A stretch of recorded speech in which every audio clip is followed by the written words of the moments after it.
discussing Book 2. Welcome to Geekonomics 101. So in Thailand, the best university is Chulalongkorn University, I think I can say.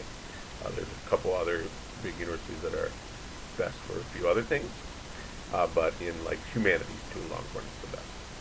The best university for social sciences would probably, I think everyone would agree, would be Thammasat University.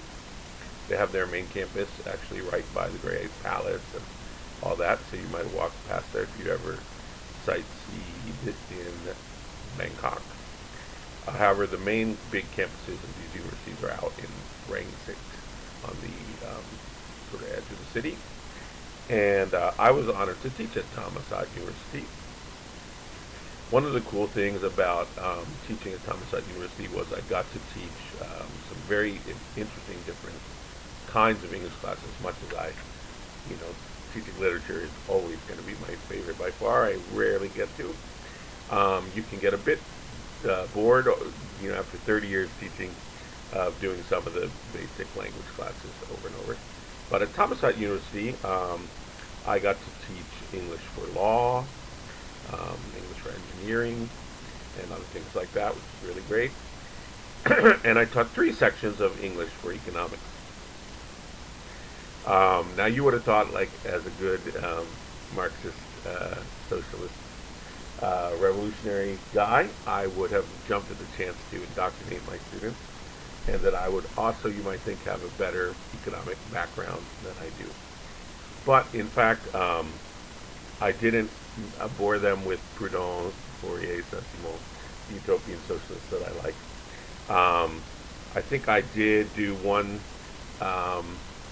thought experiment with them for Buckminster Fuller's idea of economics that doesn't make an assumption of scarcity.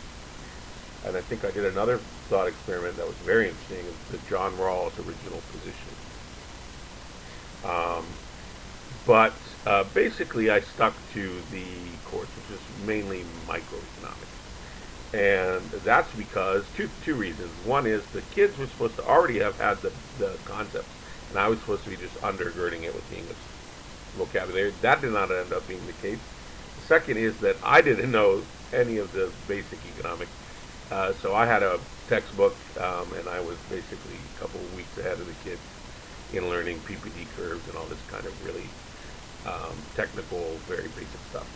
All of which is bogus, right? Based on assumptions of, not scarcity, but like rational choice and things like that, which is why economics doesn't work and doesn't predict things and things of that nature. But anyway, but I did do a lot of reading outside of that, what I brought into the class.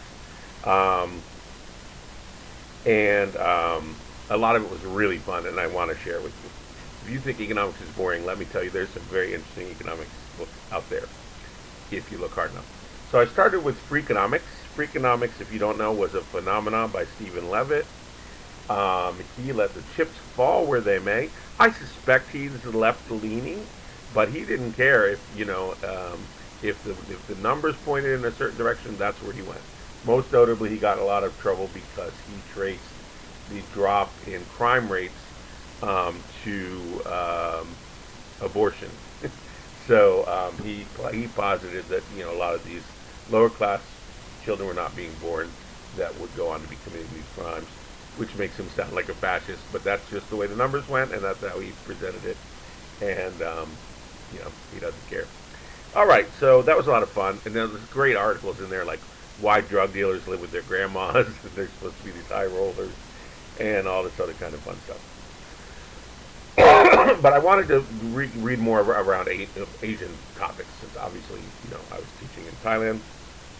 And so there's some great stuff in Asian economics, if you don't know. Of course, India, especially with all the Nobel winners in economics. You got Bhutan with the great gross national happiness. Thailand has a royal economics of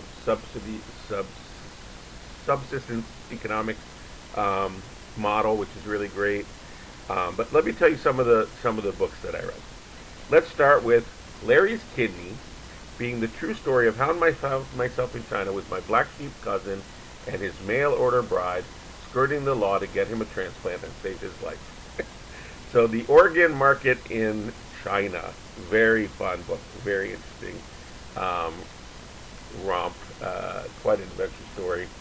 Definitely recommend reading that one. Japan now. For Japan, I read The Blue-Eyed Salaryman. This is by Niall Montag. He worked at Mitsubishi. Now, if you don't know, at least at that time, as a salaryman, I don't know if it would be about the 80s, 90s, 80s. If you were an unmarried salaryman, you lived in the dorms. This was a great incentive for people to marry to get out of these dorms because these dorms had crazy rules. No cooking noodles in your room, no chewing gum, no parking your bike at the gate, no guests, no women, no what else? Swapping roommates, and you might have 2 roommates, you might have 4 roommates. Yeah, craziness. But Mitsubishi's got your back. Not to worry. These corporations have dating agencies. They try to pair you off.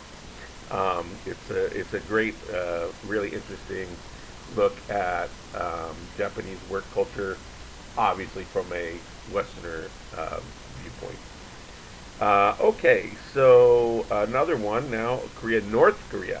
What? This one is fun. It's called Eating with the Enemy, How I Waged Peace with North Korea from My Barbecue Shack in Hackensack. You got it. There are not many, I would say, safe generalizations to make anymore these days about ethnic groups or things of that nature.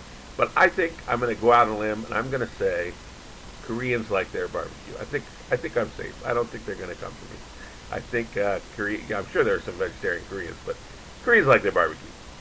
So anyway, this guy, he has this barbecue shack near the North Korean embassy, and so at a time when there's no official way to really talk to the North Koreans, or embassy consulate probably, or whatever it was, the North Korean presence in D.C. D.C. Hackensack was Hackensack, New York, right? Anyway, so that's where the North Koreans are at in the States, and they just happen to. This is the nearest barbecue place, and they go there all the time, and he forms a relationship with them, and so he becomes like this back channel for U.S. officials to unofficially sort of talk to these North Koreans through this barbecue guy. Really great book. All right, so that's all fun and good, but the last one's a little bit more serious, a lot more serious, quite sad actually. Very important book, I think. If you've never read Confessions of an Economic Hitman by John Perkins, I encourage you to read it.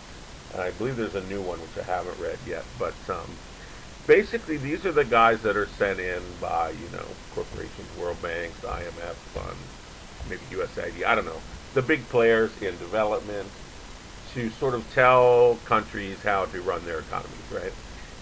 Which, if you think colonization is over and we're not still extracting resources from them and not not operating for the good of the people of those countries, read this book. What I found most chilling is that when he at one point failed to convince, bully, basically, trick, lie, cajole, threaten one of these foreign national governmental players into accepting the deal, they died in a helicopter accident, suspicious helicopter accident, shortly thereafter. So research it, find out if it's true. He wrote it because his daughter was asking some questions, and he had to sort of face up to what was going on, and he dishes the dirt. This is the sort of inside story, and even though you think there's so much. So there you go. These are some fun readings around economics that I did when I was teaching it here in Thailand years ago. I had a lot of fun reading them. Hopefully you'll have fun reading them, learn some stuff too. There you go. We'll have a pop quiz next Wednesday.